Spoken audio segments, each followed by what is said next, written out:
Hello, everybody, and welcome to our weekly class. And today we have a very exciting topic on foreclosures. As you know, it doesn't really matter um, where we are in the world. It seems to me that wherever I travel, when I talk about foreclosure, everybody understands that foreclosure is the place where you can get the good deals, good real estate deals. It doesn't matter if you're in America, South America, Europe, Asia. Foreclosure is kind of the one of the most popular places where people know you can get the best deals, and everybody wants to know how they can participate. And because it seems like nobody really teaches you how you can win these deals at the auction. And today we're going to share some of these tips and secrets so you can be well prepared to win some of the deals for your next foreclosure auction.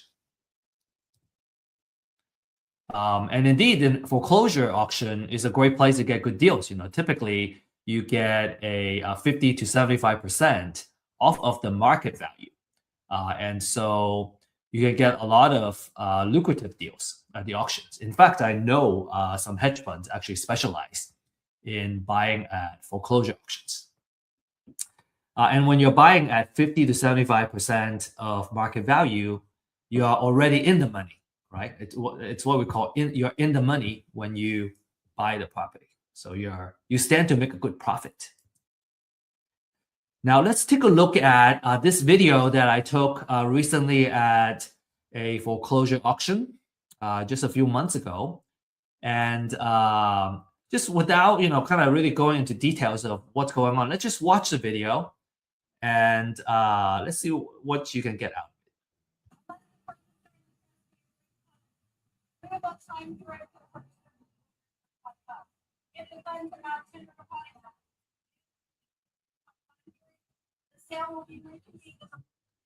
Okay, so that's basically it. I'm gonna cut it out. We're gonna go back to the beginning of the video here.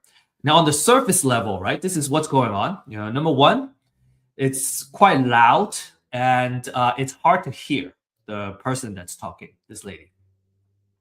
The second thing is that it's a little bit chaotic, but there is order to this chaos, right? So everyone seems to know what they're doing. And there's actually a lot more going on, as you can kind of see, kind of further into, kind of beyond this group of folks. There's more people over there. So what's going on, right? There's a lot of stuff going on. And at the end of this class, right, after we go over these top 10 tips, we're gonna revisit this video, and you're gonna be able to see and kind of break down everything that's going on in this video and what everyone's doing. All right, so sounds like a good deal. And then another kind of natural question is, within, being a part of this foreclosure auction, how do I win these deals? And what are some of the risks and how can I minimize the risk, right? So we want to be very cognizant of the risk that we'll be getting into if we participate in these auctions. And our promise to you is that at the end of this webinar, you'll understand how you can win deals while minimizing your risk, right? There are things you can do to minimize the risk. And this class is for new investors that are looking for knowledge to get started, right? Start buying properties. Or if you're an experienced investor and you're not familiar with foreclosure auctions, this would be a good place too. A lot of what I find is that a lot of investors, even if you have acquired a whole portfolio of properties, maybe they don't even need to participate in the auction to acquire these deals. There are different venues and channels where you can source great deals. If you want to add the foreclosure as one of the channels where you can source deals, this is certainly one place where you can gain that knowledge. From an exit strategy standpoint, all right, it's good for wholesale, fix and flip, or buy and hold at a big discount. And I have found that, when I have the habit of turning off notification, it really helps me focus, and that's how I can get the most out of an important class like this. And also, feel free to use the chat to introduce yourself, share your contact information, and where you live and all that.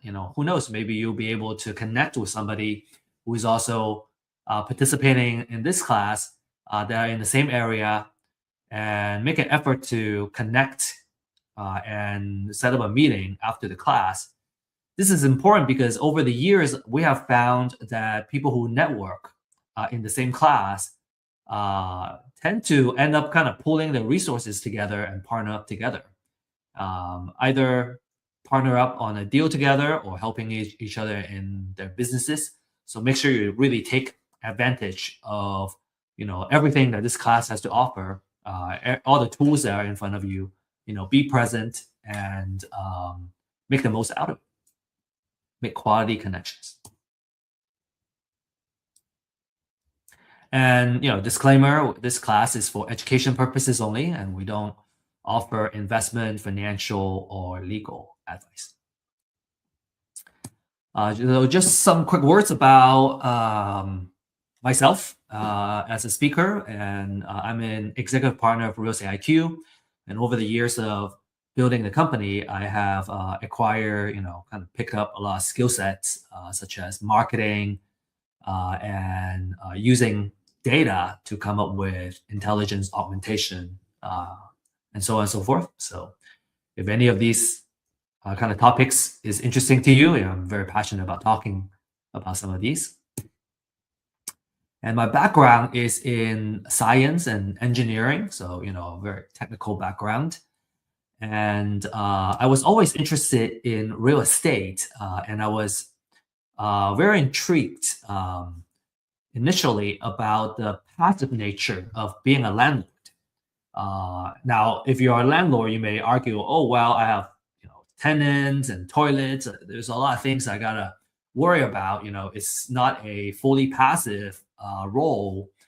But at the same time, when you are a landlord and you got an asset that's producing and making money for you, it's real estate as an asset is making money even when you're sleeping. And that's even also before I learned about the wealth building techniques in real estate, which makes it even more attractive as a kind of vehicle to not just make money, but to also build wealth. And so, really awesome, I guess, place for us to be here and learn about real estate investments and how we can kind of build generational wealth for our family, right?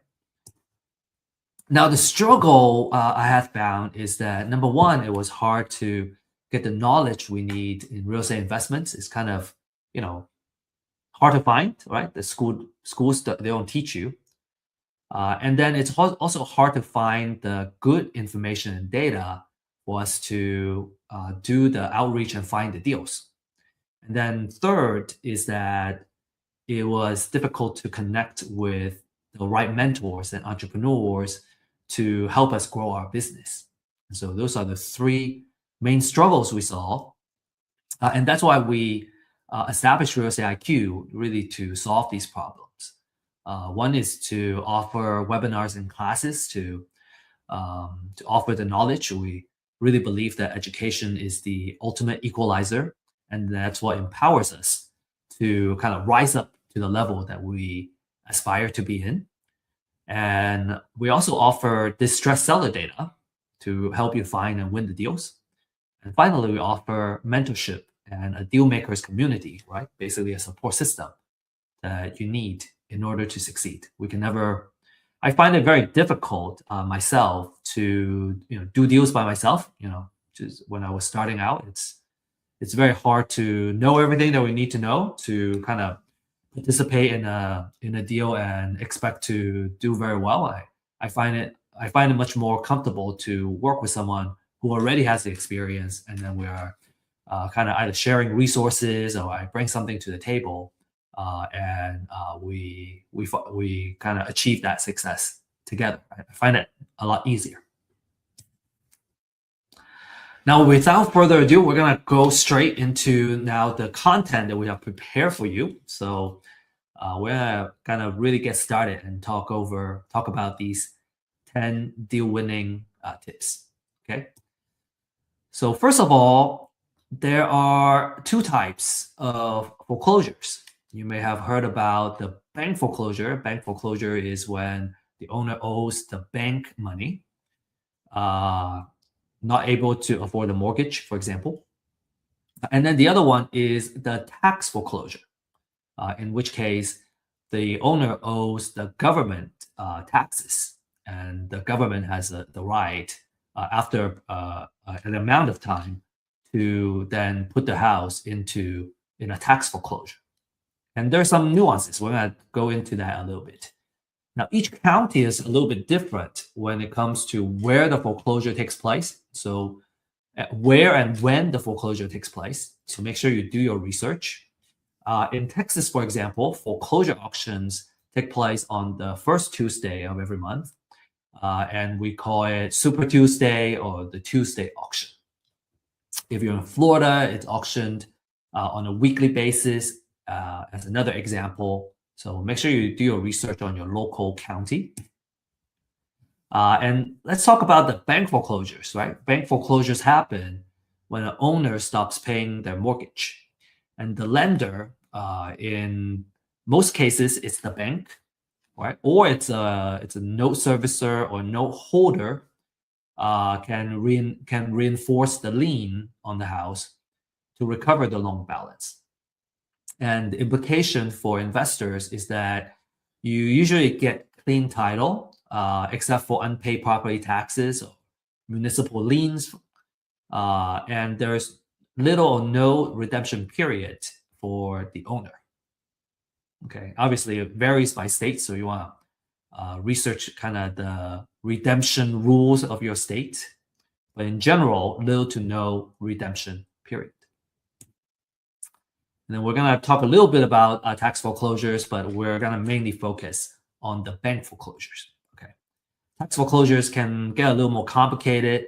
This happens usually, it's triggered by unpaid property taxes, and usually they're like 2 to 3 years delinquent to kind of trigger that. And the government will force a sale, and it could be different parts of the government. It could be the county, right?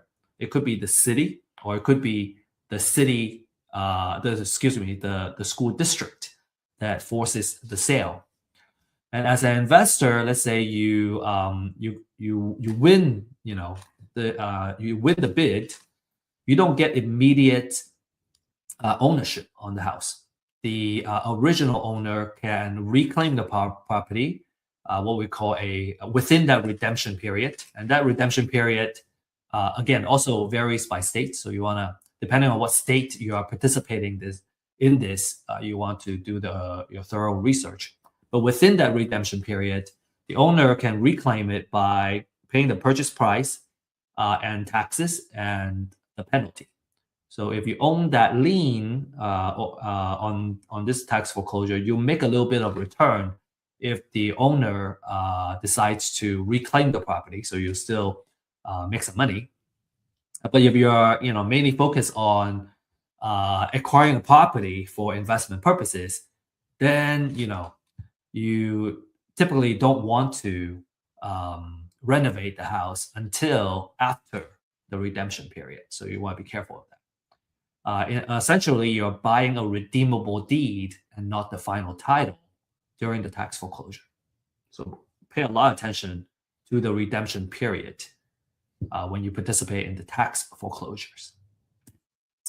And we prepared a side-by-side comparison between bank foreclosures and tax foreclosures. And you can take a look at, maybe take a screenshot of this slide. Now, for the purpose of this class, we're going to focus more on the bank foreclosures because the title side is a little bit easier, and most folks are more familiar with bank foreclosures and they're more interested in bank foreclosures. Tax foreclosure is more or less a specialty within the real estate investment world. And if you're interested in tax foreclosures, it can be very lucrative as well. In fact, I I know some folks have done very well with tax foreclosures. And if you're really interested in that, I suggest that you seek out the right classes and education to really go deep in that before you really start participating in these tax foreclosures. Right? Really know what you're getting into, understand all that, understand the risk and the process and the know-how, right, before you jump into it. Anyway, bank foreclosure is what we're going to focus on here.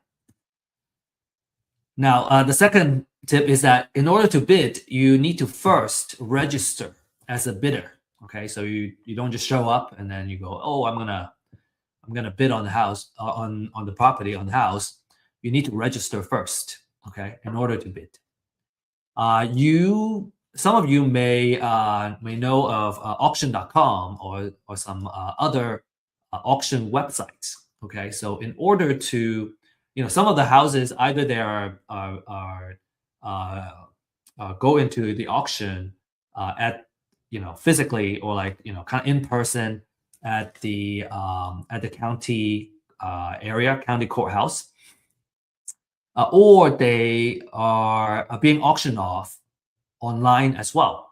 So auction.com, for example, or you maybe Xome, XOME.com is another example. For auction.com, in order to register as a bidder, you would need to transfer $1,000 first. And that $1,000 is refundable, but you need to kind of show that you got to put some money in the game in order to participate in the bidding.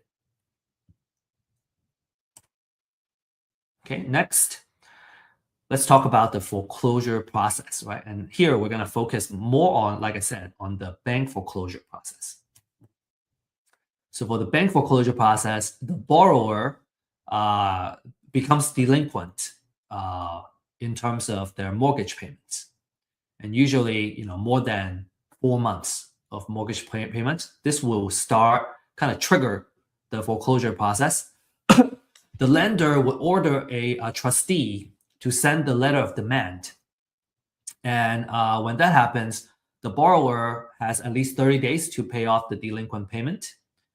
Or what happens is there will be a notice of default that gets filed and an intent to accelerate the mortgage note.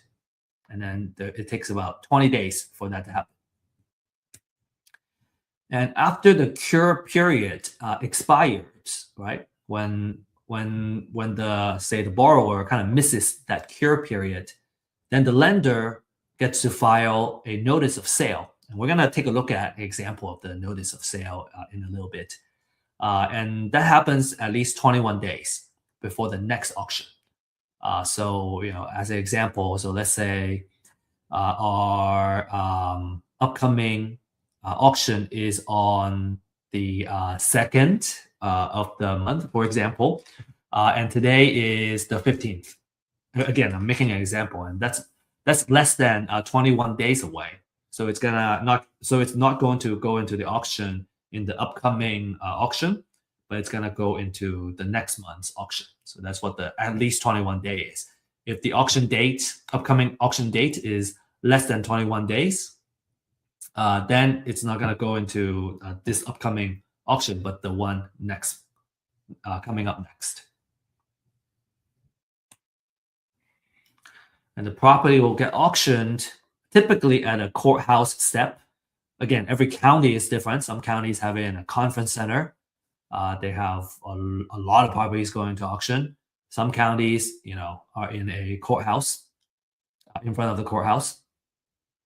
And a lot of times it's kind of outdoors too. So like the video that I shared earlier is actually outdoors, which is why it was so loud. There was a lot of traffic, noises, and then people kind of talking over each other too.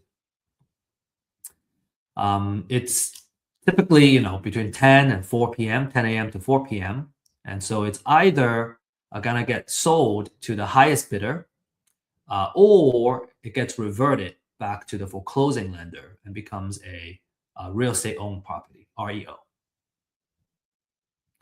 Now, so why the either or, right? So typically, a lender has a minimum amount that they would specify.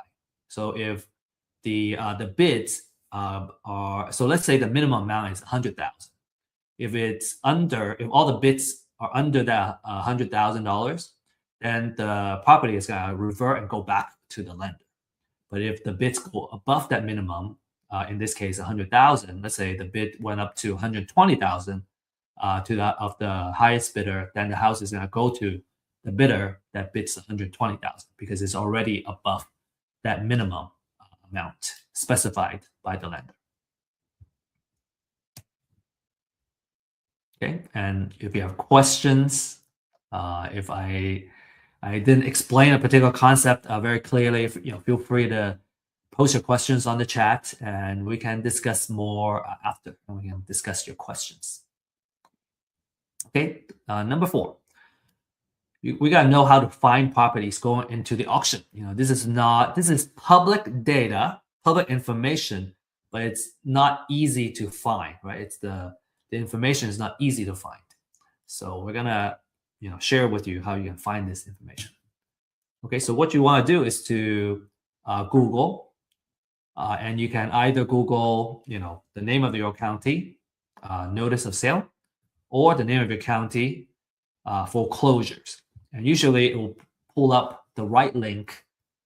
Some counties may be a little bit harder to find, but if you just dig in a little bit further, you should be able to find the right website and find kind of figure out where you can find these foreclosure notices. You can also find it at the courthouse. It gets posted in front of the courthouse as well, and it will be kind of on paper. You have to flip through all of them and maybe take pictures of them. If you can find them online, well, they're going to be digitized, and it's going to be a lot easier to locate the information that you need. So a notice of sale looks like this. This is an example of a notice of trustee sale. You get the foreclosure date here. What time, right? This one says it's between 10 and 4 o'clock. Beginning not earlier than 1 p.m. and not later than 3 hours later. So actually, it's between 1 and 4 p.m. Right? So if you want this particular house, you want to show up between 1 and 4 o'clock. You don't have to be there for 6 hours. That's good. That's good news. And then you have about 3 hours there, and you got to figure out who the trustee is and all that stuff from here. And then you get the property address, the legal description, and everything. So a lot of information are on this notice of sale.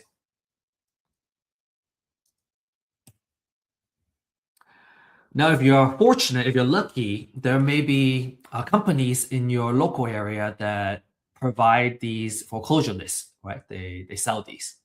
If that is the case, then the question is, should you pull the information yourself, or should you buy, right? Do we DIY or do we buy? Here are the kind of average monthly filings in different metro area. And if you're in a metro that are not listed here, we can cover those as well. We have a service called customized lease binding services that we go into the metro that you request, and we can pull this information for you. We can mine this information. Now, as you can see, we're talking about hundreds at least, right? For a lot of these metro area, up to 1,000, couple thousand for the bigger metro. And so there are so many filings that it's usually not recommended to do it by yourself. It just takes too much work. It takes too much time. As an entrepreneur, I would say if I spend a lot of my time mining the information, then it's taking my time away from doing the actual due diligence and kind of figuring out what the right amount it is that I need to bid on the property, which is a better kind of use of my time. All of doing this is kind of, low value labor work. It's much easier to outsource it. I have learned how to do it myself, just so I know how the work gets done, and I appreciate, the people that are doing the work, and I can kind of know how well the work is done. But after I learn how it's done, I usually don't do it because it's such a low value work. Like if I'm gonna spend 1 or 2 hours every day on this particular effort, man, I'm gonna end up doing all that, just researching and getting the information.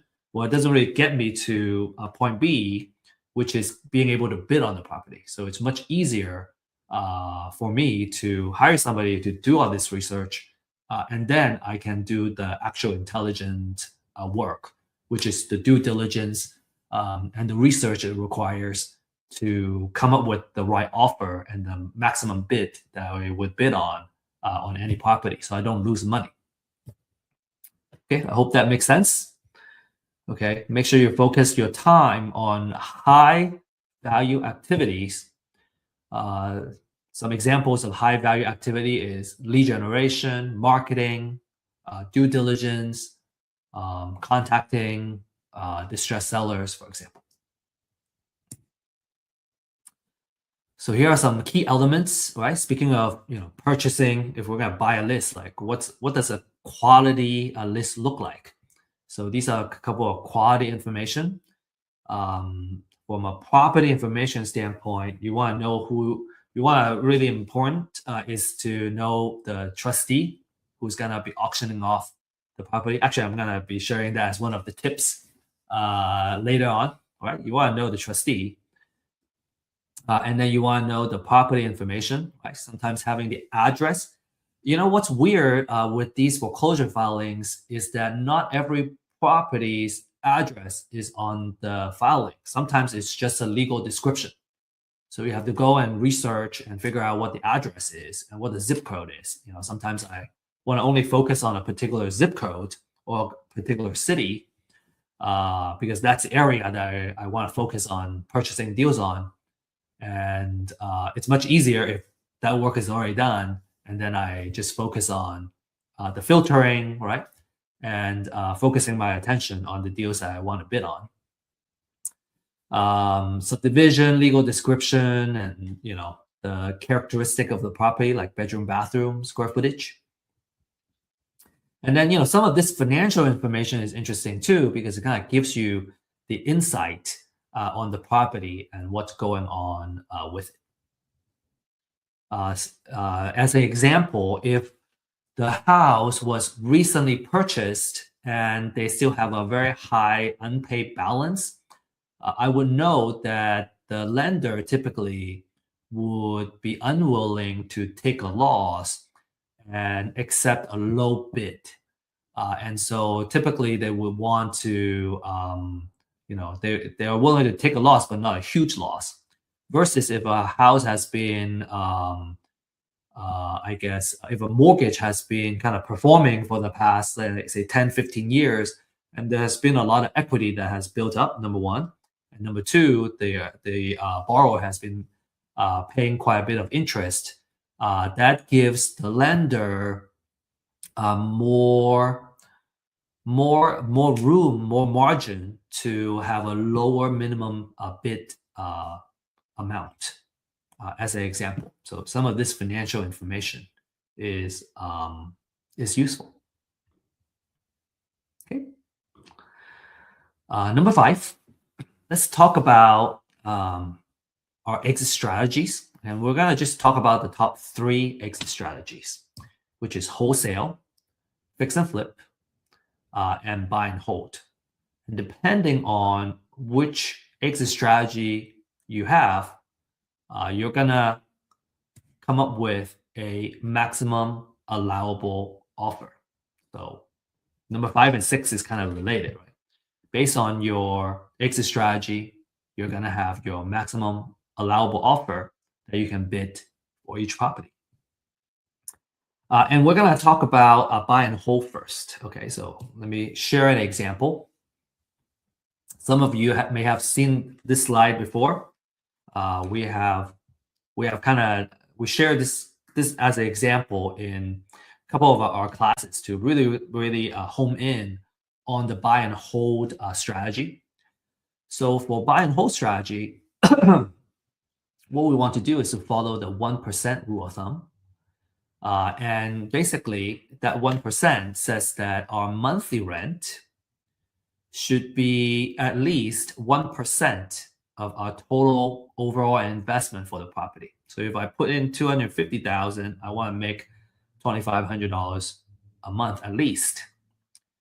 Now, the way we do that is we want to come up with an estimated rent, and that's by doing a comparative market analysis, right? So I want to know in the area how much the rent is going for in that typical area. So let's say it's giving me $2,500 a month right now.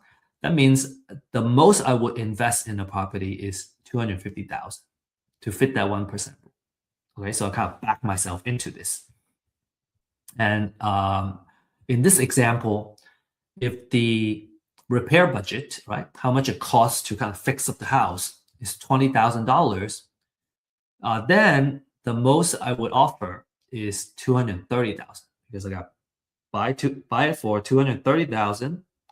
I have to add $20,000 to fix up the house. The total out of pocket is $250, or total investment is $250, and then it's covered by the 1% rule, right? $2,500 rent. You may have a question about wholesale fee. We're going to talk about it when we talk about wholesale, but this is what the number will look like. Now, in the next slide, we're going to go over this, why this 1%, right? Why that 2,500? So as an example, the 2,500 will cover mortgage, property taxes, insurance. If there's HOA, and obviously there's always some level of maintenance on the house. And so after you subtract all that, you can earn a decent monthly cash flow, right? So that's how much you earn as how much cash you collect as a landlord. So what's really cool is that as a landlord, this is one house, right? This is how much I'll cash flow from one house. If I have 10 of these, then I'll make $5,750 a month, which is roughly $69,000 a year. If I have 20 houses, then I'll make $138,000 a year. And that's a pretty good way to kind of make money by just letting an asset, right, producing for you. And I think that's all I'm going to talk about for this. Just a very last comment is that for buy and hold is a wealth generator. You got a couple of things working for you. You got cash flow, which I just shared, right? From a monthly rent, I get a cash flow. I also get appreciation, which hedges us against inflation. So two types of appreciation. One is a natural appreciation. That's kind of inflation, right? And then a forced appreciation means that I'm fixing up the house to improve the value of the property. So that's what forced appreciation means. We also get tax savings from depreciation, mortgage interest and operating expenses. And then we also get to pay down the loan every month. So we're building up equity. So 4 things kind of working for you to build that wealth.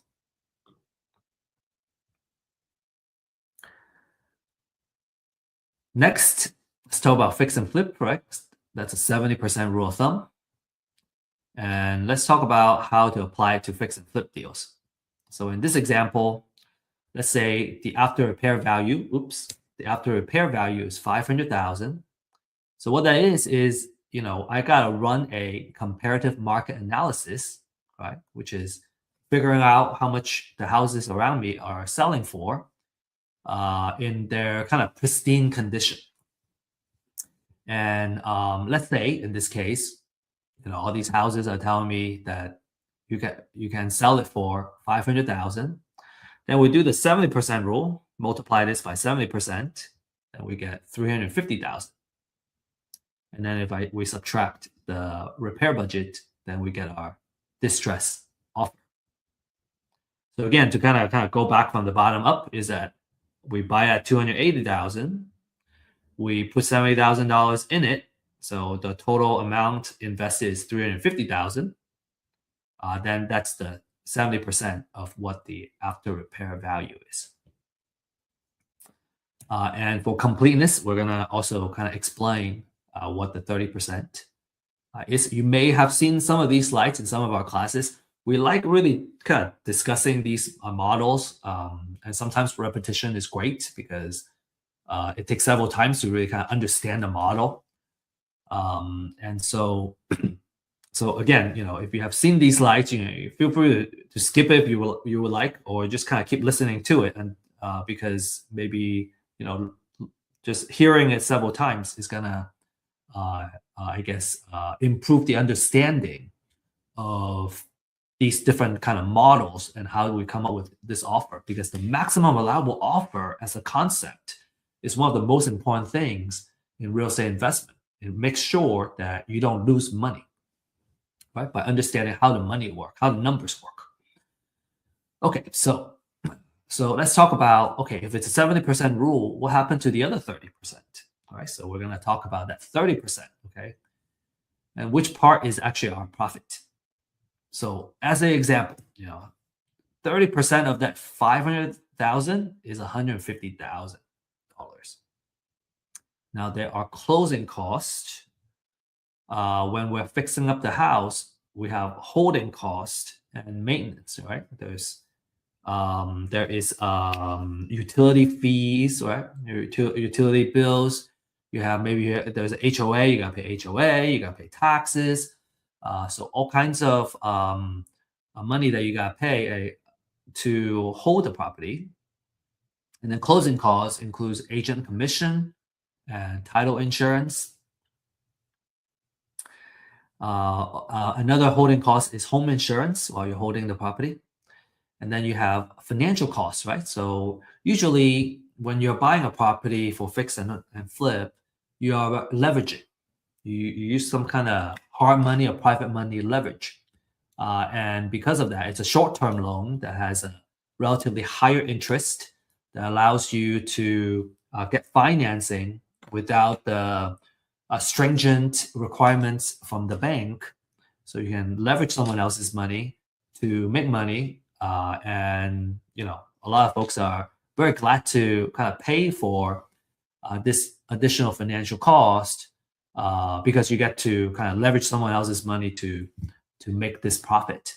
And if you run the math, you see that a certain amount of leverage actually makes sense for those that kind of embrace debt and embrace good debt to produce profit. So without diving too much into it, let's say you get financing from a hard money lender or private money lender to do the fix. Well, you have to pay the interest and on the money that you borrow, and also the fees that you incur. And so let's say you subtract all that. Well, you still make a good, $90,000, which is a very handsome profit. And that's a fantastic return for just one project, right? So imagine doing 2 projects or 4 projects a year. Fix and flip as a business can be very lucrative. And last but not least, I want to talk about the wholesale model. And what you do is you're buying the house at a low enough price to sell it to other investors. So you either sell it to a buy and hold investor, or you sell it to a fix and flip investor. And in the 2 scenarios, right? Let's say I want to sell it to a buy and hold investor. Well, in the previous example for buy and hold, I need to add my wholesale fee here before I put in the offer. So typically, we say about $10,000 on average of wholesale fees is a good number to make. So let's say I want to make $10,000, then I put it in here, and instead of offering $230,000, I offer $220,000. So if I'm acquiring it at the foreclosure auction, and I want to make my wholesale fee the maximum I would bid on is 220,000. And if I can win the house for, say, less than that, right? Let's say I won the bid at 200,000. Well, I can charge as much as $30,000 in wholesale fees and still be able to help the buy and hold investor make money. And that's a really cool place to be. Right? You don't necessarily make 10,000. Maybe you can unlock a way to make $30,000 for the deal, $100,000 for the deal, depending on the deal. And if you sell it to a fix and flip investor, then you use the same kind of structure for that formula.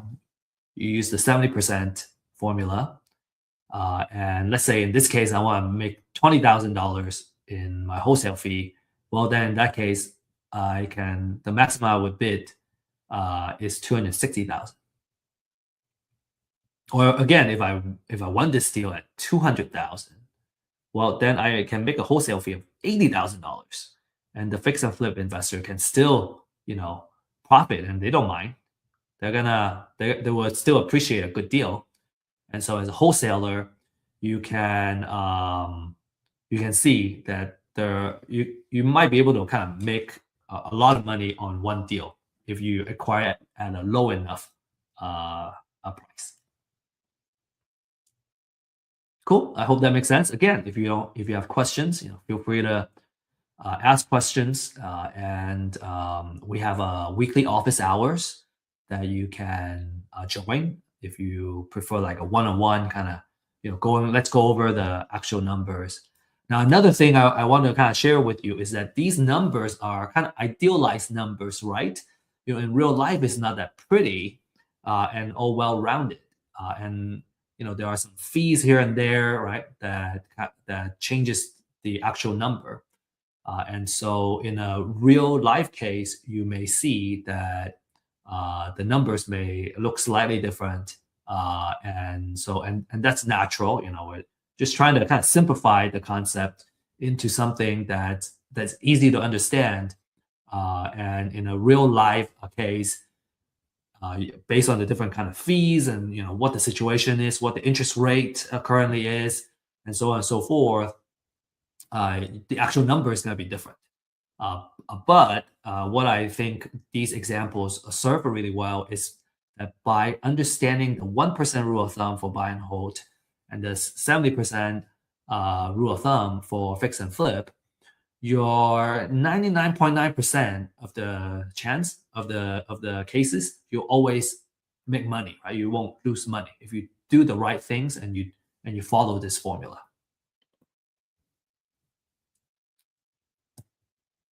All right. I think we spent enough time on the maximum allowable offer. So we're going to talk about number 7, okay? Got to do your real estate valuation. So that's another big fundamental skill set for a real estate investor is being able to do a really good high fidelity real estate valuation. And there are 2 important numbers that you want to get really good at doing. And it's usually it's the same process, right? Using real market data to come up with number 1, after repair value, right? That's what we need for a kind of fix and flip number. And you got to know the market rent, which is good for buy and hold. And usually when I kind of evaluate a deal, I kind of always like to look at both of these numbers because it will tell me which exit strategy works best and which strategy, if it's flexible, right? If both strategies work, that's going to tell me, hey, this is a really awesome deal. And maybe one or the other numbers work better, one or the other exit strategy works better, then it will also kind of tell us, okay, this is the way to go. Another maybe a little more advanced items is that in addition to market rent, there's also short-term rental or like mid-term rental or co-living model, right? So you can potentially create more cash flow as a than a market rent. When we talk about market rent, we're looking at long-term rental, long-term rent. We're not going to talk about all these kind of short-term rental and potential higher cash flow scenario. In this case, really it's because when you're running a short-term rental, you're kind of running an accommodation, a hospitality business, and when you are doing long-term rental, you can very easily outsource it to a property manager, and you have really good occupancy usually, instead of a short-term rental. You have occupancy type of a situation or occupancy kind of factor they gotta factor in. So to kind of keep things a little more organized, right, we're gonna focus more on the long-term rental. And for real estate valuation, what's important is to run a comparative market analysis, or what we call a CMA. So looking at the market, right, all the comparables that are on the market, how much do they sell for? How much do they sell for? That's going to give me the ARV, after repair value. How much do they rent for? It's going to give me the market rent. And we're going to just talk a little bit briefly about best approaches to CMA.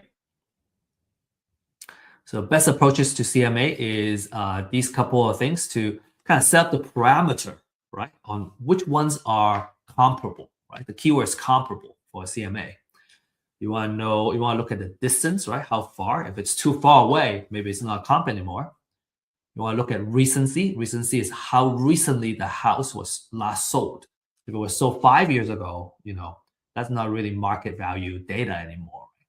You want it to be as close as possible. Ideally, the last 30 days, the last 90 days would be really good, because the real estate value and real estate prices is seasonal. So the more recent, the better, typically 90 days. You want to look at square footage, right? A small house, a cottage, and a big mansion, completely different type of valuation. A year built, right? Obviously a new house and a house that was built in 1920s, completely different material, age and all that stuff. So you want to be kind of similar.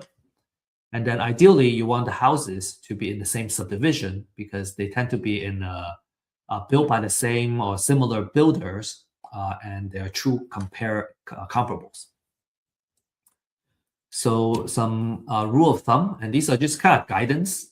We put 1 mile for distance. Ideally, it's actually a quarter mile if possible. Recency, at most 360 days, but ideally 90 days.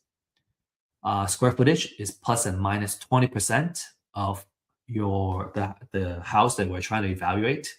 So if the house is say 2,000 square feet, then you're gonna go.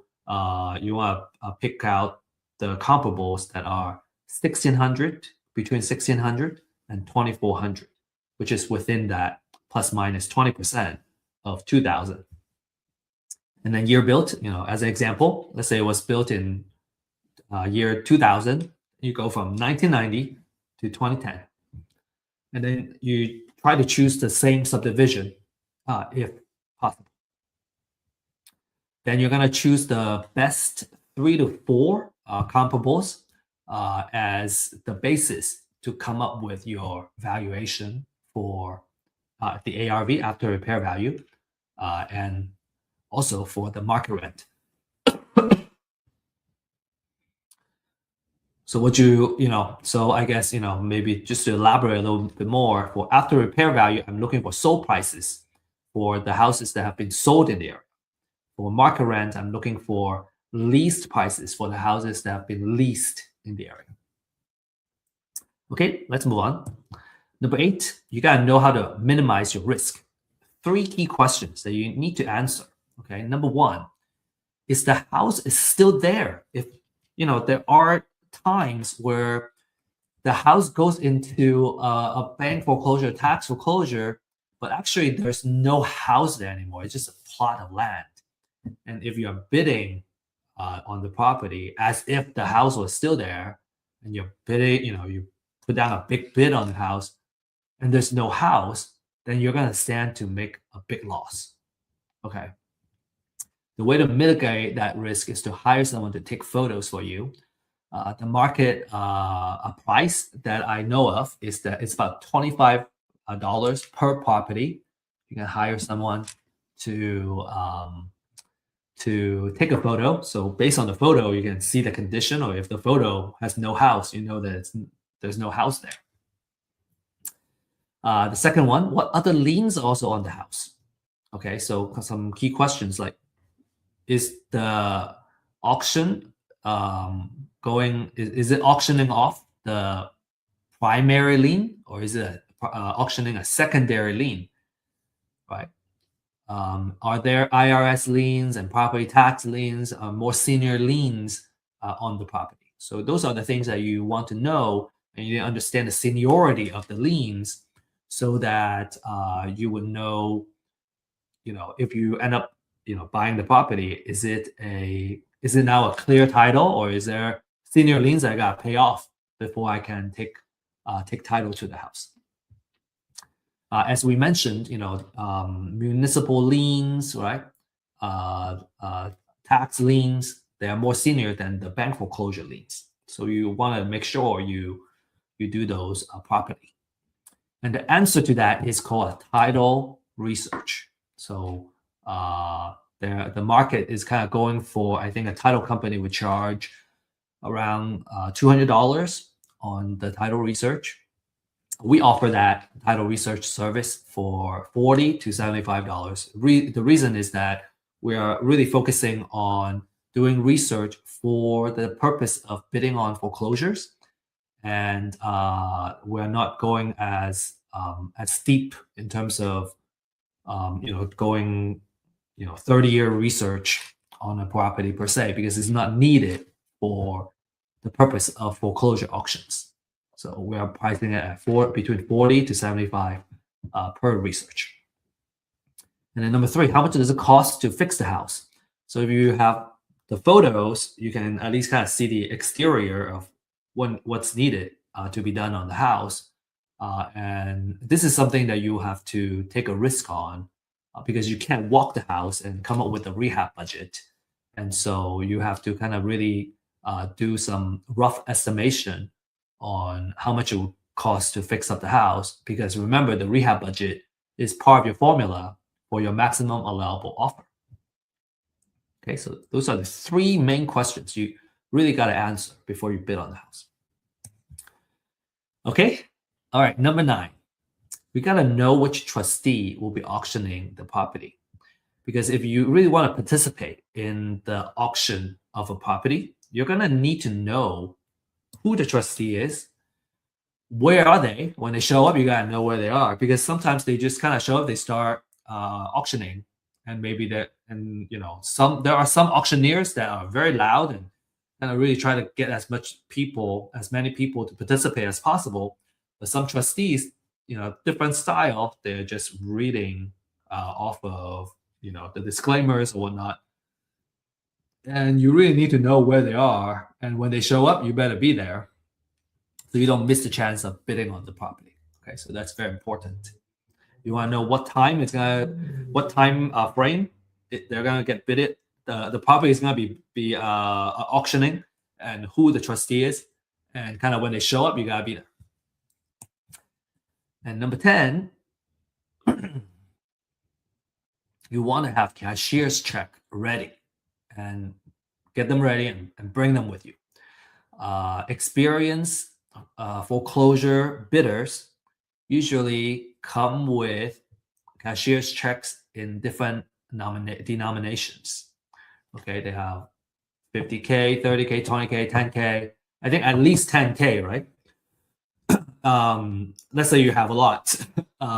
You still want to have, at most a 10K denomination. As an example, let's say you only have $100,000 in the cashier's check, and the property that you want to bid on turned out to be 70,000. Well, because you don't have, you can't break it up.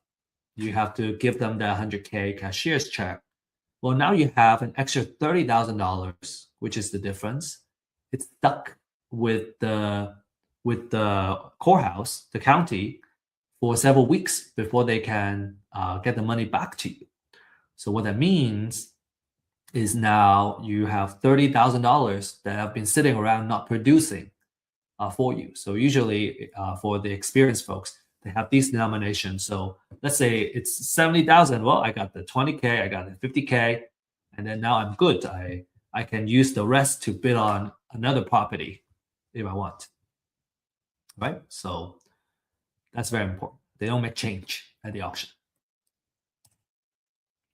So some bonus information, I want to give you this, and then we will look at the video. Okay, so the bonus, I want to kind of share the what happens during the auction or like after the auction. So after the auction, after the foreclosure, the borrower may still owe money after the foreclosure. If the total debt owed exceeds the foreclosure price, the lender may seek a deficiency judgment and go after the borrower. Okay, so borrower may, in this case, they either owe money or they have to declare bankruptcy, right, in order to kind of deal with that.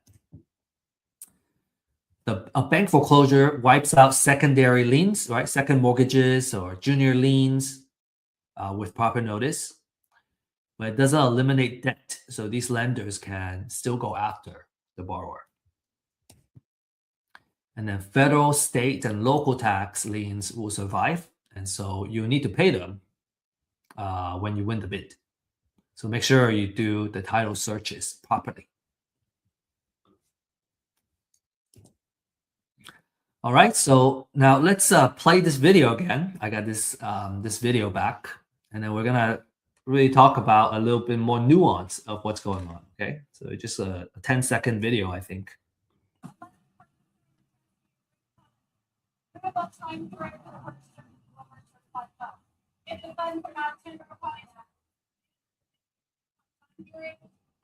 Okay, so this is what's going on. This lady is announcing disclaimers before she starts auctioning the property, and she has a stack.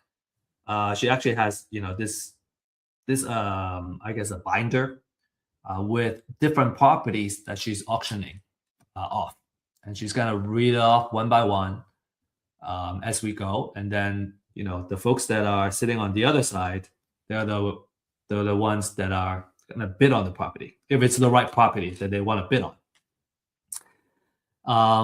You have this gentleman, Ryan, my friend, has a laptop, right? And he has a spreadsheet here with all the properties that he already did research on, and he knows exactly which deals he's going to bid on because he already did all the due diligence and everything that he needed.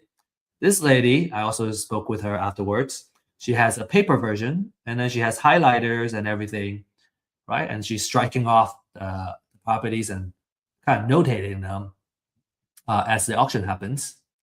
And then there's other folks that are also participating. So people come prepared, right? They did their homework already. They brought their printout or laptop, and they know how much they're gonna bid on the property. All that work is already done before the auction. So they're only going to the auction to bid on the property and basically trying their best to win a property or two or more during the auction. And the auction happens at different spots. You got this one, this spot here. You got a service link auction that's happening over here. And then in the back, you have auction.com. So there are a couple of spots. And then, obviously you also have individual trustees that are just kind of standing there. And once they kind of get started, people will kind of crowd over and try to kind of hear the best they could and making sure that they don't miss on the property they want to bid on.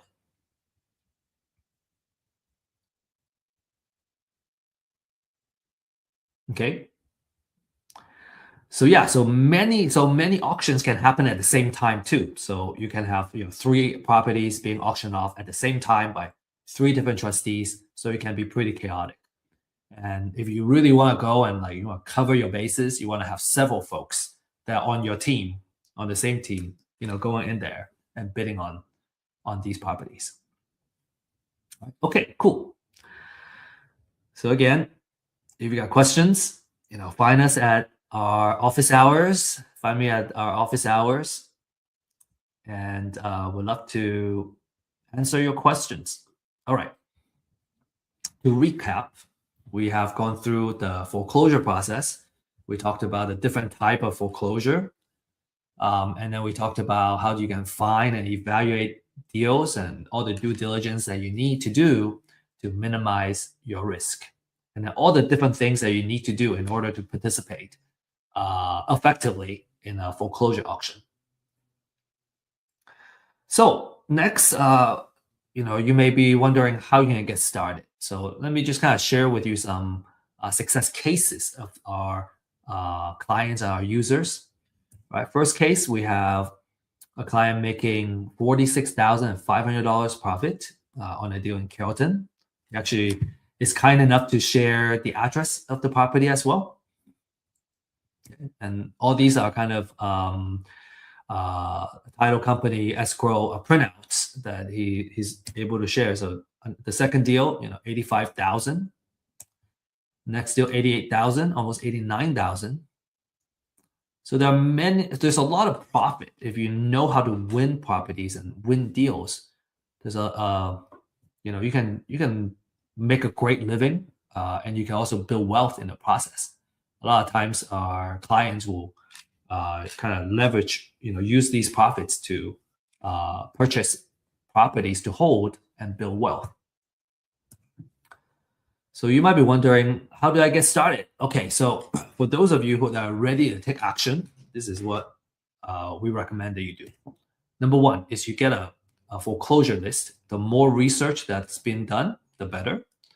So you can, get firsthand data, exclusive research, and everything that you need to know about the houses that are going into foreclosure. For a limited time, there is a disruptive pricing that I'm sharing here. This price is not going to last a very long time. So, there's a QR code here that you can scan and take advantage of it. And then number two, I highly recommend finding a mentor coach, having that one-on-one attention to walk through how to do these deals. I personally find it extremely useful. I don't even know how to do it another way. It seems to me that when it comes to kind of these high value, high ticket deals, just having someone to walk you through it, someone that you trust, obviously, to kind of walk you through the first couple of deals until you learn the rope. I think I would even argue that it's necessary, like, having someone that kind of hold your hands and kind of show you the way. So we have a deal accelerator program that if you choose to participate, that's what we designed the program to do, is to give you that one-on-one hand holding and training and mentorship to get the deals done, get a couple of deals under your belt, and then you become a deal partner where we do deals together.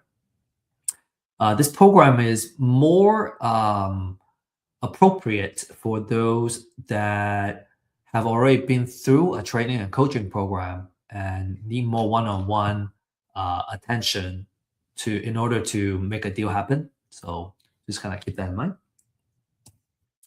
And then step number three, do your due diligence. Right, you gotta get photos, right? Do the comms, and learn how to do a rehab budget, and then also title research. And as I mentioned, we offer title research services to help you economically, do the searches on any property that you choose to, and at a much more affordable price than a title company, for example. And then finally, when you're ready, go to the foreclosure auction and join the fund, and we may see you there. Okay, before we end, share a couple more success stories here. Jordan, being a client for Real Estate IQ for in a month, he closed 2 deals and made $60,000. And Salvador, first deal, 30,000. And Ismail, consistently, getting deals and an average of 8,000 per deal, a total of 80,000 in the past 10 transactions. That's pretty good, right? Pretty good profit. So again, if you're ready to take action, you can scan this QR code to get started. Schedule a 30-minute in-depth consultation on what Real Estate IQ has to offer to help you find deals and win your first deal. And if you are not ready to kind of actively get started, but you want to continue to learn through seeing real cases and real deals, then you need to join our weekly Thursday program. This is at 11 a.m. Central Time. We kind of decided that was the best time because I think across the United States, doesn't matter what time zone you're in, that's a really good time to participate. This is a weekly live stream where we follow live deals that we're actively working on, right? We have a purpose of building a real estate portfolio in real life. And some of these deals we're actually offering to our community as well. But we're building this portfolio with a purpose of building wealth. And at first you can participate as an audience to kind of follow the deals and see how the deals are doing.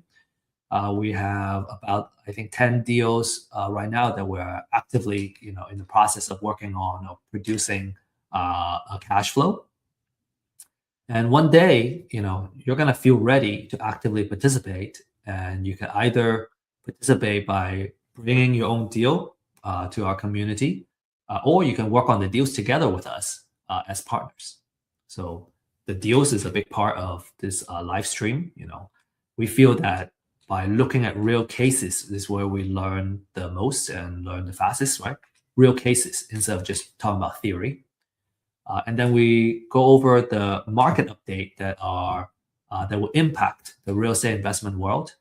For example, just recently we talked about a legislation change that's going to affect landlords, right? And that just became effective a week ago. And so, those are very helpful for investors that are actively doing business.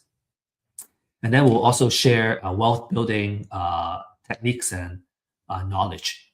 So you can, leverage all this, right? The whole purpose of, real estate is using it to build our wealth and create generational wealth. And so we really hope that this Deal Makers live stream will continue to grow and really kind of bring great value to everybody that participate. And with that said, I want to say best of luck and happy investing. And if you have any questions, feel free to join our events and our office hours. Oh, I forgot to mention, we don't have a slide on the office hour. Our office hour is on Fridays at 9:30 a.m. Central Time. And you can find the link to join the office hours in usually our meetup groups or on our website. So just need to search for those. And if you have any questions, right, on any classes or actual deals, you need someone to kind of evaluate the deals for you, make sure it's a good deal. You need someone to come up with a recommendation of how much you offer on the lead that you're working on, for example. That's how you can leverage our office hours. All right. Now, with that said, I just want to end this session and thank you for joining us. And I hope to see you in our future classes soon.